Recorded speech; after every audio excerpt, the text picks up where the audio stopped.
अस्सलाम वालेकुम। आज हम बात करेंगे दांत का दर्द, टूथ एक अलामत।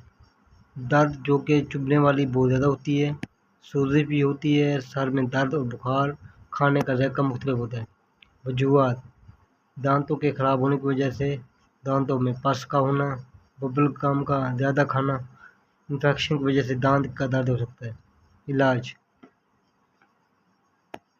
टेबलेट न्यूप्रोक्स 500 mg एक सुबह और शाम, टेबलेट सनफ्लेक्स 500 mg, या न्यूप्लेक्स ले लें या सनफ्लेक्स, इन दोनों में से एक लेनी है।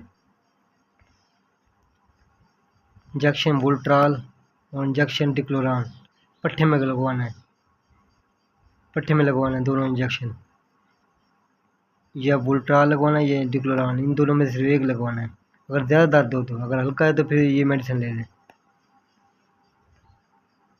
टेबलेट एगमिंटन 625 mg एक सुबह और शाम, 3 दिन इस्तेमाल करनी है। अगर पीप ना हो तो फिर न लेना। लिस्ट्रीन माउथ वाश दिन में 3 बार गरारे करने हैं। इस लिस्ट्रीन माउथ वाश से मुंह की सफाई का खास ख्याल रखें। कोशिश करें कि मुंह को साफ रखें।